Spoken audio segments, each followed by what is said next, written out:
कप्तान सलमान अली आगा 2.0 वर्जन के साथ आते हैं, सामने वाली टीम पर चढ़ दौड़ते हैं, अटैकिंग क्रिकेट खेलते हैं और उसी इनिंग्स में ऐसा लगता है कि यार अटैकिंग क्रिकेट खेलते खेलते डिफेंसिव मूड पर आगे क्लास भी होती है, टेम्परामेंट भी होता है, पेशेंस भी होती है, कंपोयर भी होता है। आगा जी, सर सलमान अली आगा कहा जाए आपको, क्योंकि जो परफॉर्मेंस है आपकी और जो आपने नया रूप दिखाया है, नया अवतार दिखाया है, पाकिस्तान में लोग बात कर रहे हैं कि ये आगा जी पहले कहां थे। लाजवाब बल्लेबाजी उन्होंने की, captain leading from the front, Saim Ayub की ऑलराउंडर, बतौर ऑलराउंडर कहूंगा क्योंकि नंबर 1 ऑलराउंडर हैं, तो बतौर ऑलराउंडर बहुत बड़ी परफॉर्मेंस, क्योंकि ट्रेविस हेड को 2 दफा चलता किया। वो अगर देखा जाए तो क्या कहते हैं 2023 वर्ल्ड कप 16 नवंबर भारतीय टीम वो ख्वाब अभी तक नहीं भूली।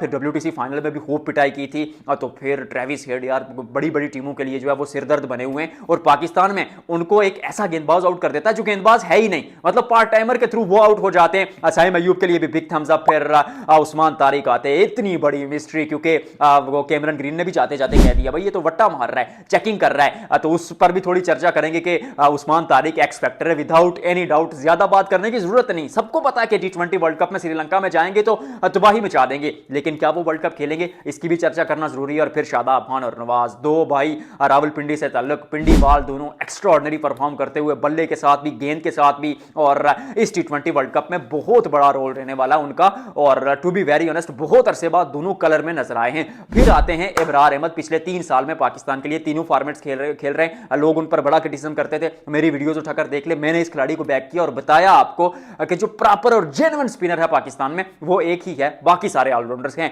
तो कुल मिलाकर पाकिस्तान क्रिकेट टीम की एक मिलीजुली कारकर्दगी। बाबर आजम की भी थोड़ी सी चर्चा करेंगे कि भाई नंबर 4 पर उनको क्यों खिलाया जा रहा है। अगर 3 पर आगा काम कर रहे हैं, ओपनर्स अगर साहिबजादा फरहान और साइम अयूब है, तो नंबर 4 पर बाबर आजम का क्या काम, क्योंकि 120 के स्ट्राइक रेट से नंबर 4 पर आप फिनिशर के तौर पर, यानी आखिरी जब 8-10 ओवर बचे होते हैं तो मतलब 120 के स्ट्राइक रेट से कहां काम चलेगा, ऐसा लोग बात कर रहे हैं। मुझे क्या लगता है, मैं आपको बताता हूं, मेरे नजदीक बाबर खेलने चाहिए, कैसे वो भी मैं आपको हल बताऊंगा। तो 1 बाय 1 आगाज करते हैं। सबसे पहले सलमान अली आगा, मतलब there is no one before Salman Ali Agha, क्योंकि जिस तरह की बल्लेबाजी की, सामने वाली टीम पर अटैक करते हैं, तीनों स्टंप्स छोड़ते हैं और एक्स्ट्रा कवर के ऊपर से छक्का लगा देते हैं, दैट वाज सम स्ट्रोक। और फिर जब सलमान अली आगा बल्लेबाजी करते हैं तो ऐसा लगता है कि यार किसी अलग पिच पर बल्लेबाजी कर रहे हैं, क्योंकि कदमों का इस्तेमाल करते हैं, विकेट पर बिजी रहते हैं, समटाइम्स स्टंप्स बिल्कुल छोड़ देते हैं, समटाइम्स क्रीज के आगे आ जाते हैं। और ऐसा नहीं है कि वो डिफेंसिव अप्रोच के साथ या वो क्या कहते हैं वो डर कर थोड़ा क्रिकेट खेल रहे हैं, वो चीज बदल दी। और पाकिस्तान क्रिकेट को इस चीज की जरूरत थी कि कोई ऐसा खिलाड़ी आए जो सामने वाली टीम पर इस तरह से चढ़ दौड़े, या सामने वाली टीम पर पहली गेंद से इस तरह से प्रेशर डाले कि वो कहते हैं first impression is last impression. तो पहला इंप्रेशन अगर आप अटैकिंग वे में सामने वाली टीम पर डालेंगे तो फिर इतना आसान होता नहीं है कमबैक करना, पलटवार करना सामने वाली टीम के लिए। वही सलमान अली आगा करते हैं। आज अगर देखा जाए तो साहिबजादा फरहान आउट हुए थे पिछली गेंद पर, आते ही पहली गेंद पर कदमों का इस्तेमाल, चौका, वंडरफुल इनिंग्स आगा जी, 8 चौके 4 छक्के शामिल। और नंबर 3 पर पाकिस्तान को इस तरह का बल्लेबाज चाहिए था। अगर बात करें बाबर आजम की या उससे पहले जितने भी खिलाड़ी खेलते रहे, शुरू पर विकेट गिर जाती थी तो वो बीच में आकर स्लो खेलते थे और प्रेशर बन जाता था। आगा जी ने कहा भाई प्रेशर नहीं बनने देंगे। वो बड़े शॉट्स भी खेलते हैं, रोक संभाल कर भी खेलते हैं और दबाव डालते हैं बॉलर्स पर और सेटल नहीं होने देते, सबसे बड़ी बात गेंदबाजों को। तो एक वर्ल्ड क्लासिकल प्लेयर, क्योंकि रोक संभाल कर भी खेलना जानते हैं, बड़े शॉट्स भी खेलना जानते हैं, इनिंग को कैरी करना भी जानते हैं और छिक्के चौके भी लगाते हैं। तो वेल डन आगा जी। थोड़ा अब बात कर लेते हैं उस्मान तारिक की, उस सिनेरियो की। उस्मान तारिक देखिए, मैंने पहले एक चर्चा की थी, पहले मैं उस्मान तारिक की कहानी आपको बताता हूं। मेरे नजदीक उस्मान तारिक को T20 वर्ल्ड कप में पाकिस्तान को डायरेक्ट खिलाना चाहिए था, कोई जरूरत नहीं थी उनको इस सीरीज में खिलाने की, क्योंकि स्पिनर हैं। उनका यह भी नहीं था कि रिदम में आएंगे, रिदम में आने के लिए अगर वो प्रैक्टिस में अच्छी तरह से जेल इन हो जाते या एक वार्म अप मुकाबला खेल जाते तो फिर जो है वो तब भी जेल इन हो जाते, तब भी रिदम में आ जाते। तो भारत के खिलाफ बड़े मैच में आप उनको खिलाते, सरप्राइज पैकेज के तौर पर लेकर जाते और सामने वाली टीम के लिए वो एक ऐसी चीज है, एक तुर्प का पत्ता आप लेकर जाते कि सामने वाली टीम उस ट्रंप कार्ड से थोड़ा बचकर चले, थोड़ा प्रेशर लेकर चले। खैर पाकिस्तान ने खिला दिया। और फिर उसमें यह होता है कि वो बीच में आते हैं, अच्छी गेंदबाजी करते हैं, इकोनॉमिकल रहते हैं, एक ही तरह का एक्शन है, उससे गेंद बाहर की तरफ भी जाती है, अंदर की तरफ जाती है, समटाइम्स एक्स्ट्रा बाउंस लेती है, समटाइम्स नीचे रह जाती है।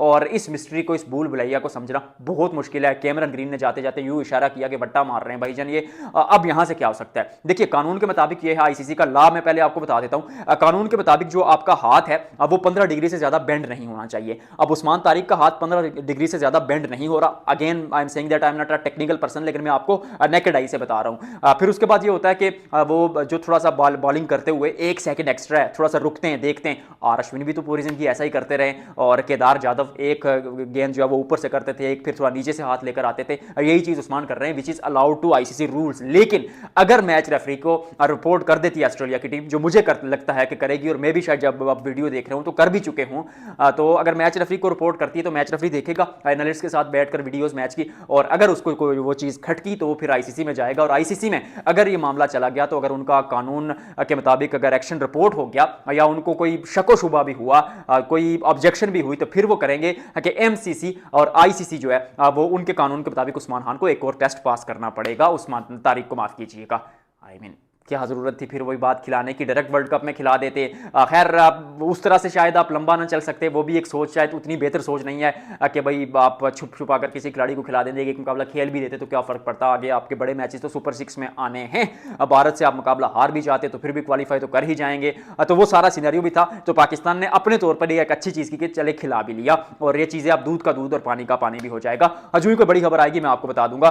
फिर बात करते हैं बल्लेबाजी की।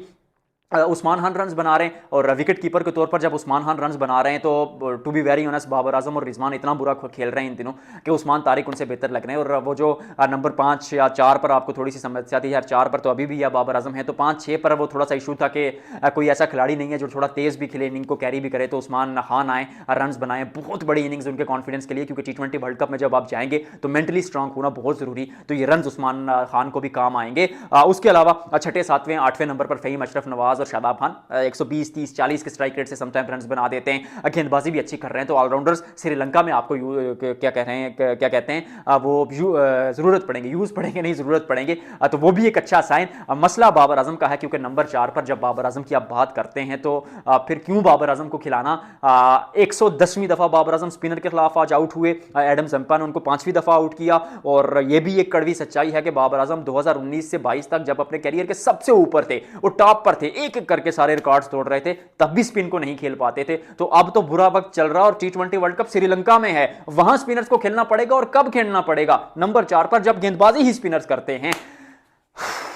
इतनी बातें करके ना एक चीज आती है कि T20 क्रिकेट में, ये सच है, दिल पे हाथ रख के बोल रहा हूं कि बाबर आजम की जगह नहीं बनती T20 क्रिकेट में, जो सामने से लगता है। लेकिन मैं अगर T20 वर्ल्ड कप की ऐनक पहनता हूं तो मुझे ऐसा लगता है कि बाबर आजम की जगह बनती है, क्योंकि श्रीलंका में जो टोटल होगा वो 140, 150 और मे भी किसी दिन पिटाई होगी तो 160-70 तक रन बनेंगे। तो हाई स्कोरिंग मैच नहीं होंगे। तो फिर ऊपर जो आपके पास बल्लेबाज है, अगर देखा जाए सलमान अली आगा, साइम अयूब, साजिद फरहान, तीनों अटैकिंग क्रिकेट खेलने के लिए जाएंगे शुरू पर, तो 1-2 विकेटें अगर जल्दी गिर जाती हैं किसी बड़े मुकाबले में, तो वहां पर आपको बाबर आजम चाहिए होंगे, कोई इनिंग को थोड़ा सहारा दें। तो T20 वर्ल्ड कप में मुझे लगता है कि बाबर आजम को खिलाना चाहिए। Babar Azam is the need of the team. Fakhar और बाबर में से नंबर 4 पर एक ही खेलना चाहिए, दोनों की गुंजाइश नहीं है, क्योंकि आप उस्मान तारिक को भी खिलाएंगे, आप इब्रार को भी खिलाएंगे, आप नवाज को भी खिलाएंगे, शादाब को भी खिलाएंगे। 4 तो गेंदबाज आपके पक्के हो गए, 5वां आप शाहीन शाह अफरीदी को प्रॉपर फास्ट बॉलर खिलाएंगे, तो फिर दूसरे तेज गेंदबाज के लिए जगह नहीं बनती। तो फहीम अशरफ से वो काम चलाना पड़ेगा, इसलिए फहीम भी और नवाज तो शादाब तो वो खेलेंगे ही खेलेंगे। तो 6 तो खिलाड़ी आपके वो हो गए, 5-6 मेन खिलाड़ी। तो फिर ऊपर बल्लेबाजी में देखा जाए तो ओपनर सेट है, 3 पे आगा सेट हो गए, 4 पे या तो फिर फखर जमान खेलेंगे या तो फिर बाबर आजम खेलेंगे, और फिर क्या कहते हैं 5वें पे आ जाएंगे आपके उस्मान खान। तो फिर नीचे तो ऑलरेडी आपकी टीम डन एंड डस्टेड है। तो कहने का ये मकसद है कि पाकिस्तान टीम शेप अप हो रही है अच्छे से। ये फ्लेक्सिबिलिटी अच्छी लगती है जब तक काम आती है। एक चीज के साथ एंड करूंगा कि लोहा कभी फ्लेक्सिबल नहीं होता। T20 में काम चल जाएगा, ODI वर्ल्ड कप आगे आ रहा है, her that is far away, उस पर तब बात करेंगे। लेकिन T20 में मुझे लगता है कि ऑलराउंडर कल्चर शायद पाकिस्तान को इस साल काम आ जाए। T20 वर्ल्ड कप में जाइए पाकिस्तान टीम, दिखाइए कितना हाथ में दम और कुछ होदार बाकी है। अब बाबर आजम पर, फखर जमान पर, शाहीन शाह अफरीदी पर, नसीम शाह पर एक T20 वर्ल्ड कप की ट्रॉफी, एक ICC ट्रॉफी पाकिस्तान को लाकर दीजिए। वीडियो में इतना ही फिलहाल, इस वक्त यानी फिलहाल वीडियो में इतना ही। आपसे मिलते हैं अगली वीडियो में।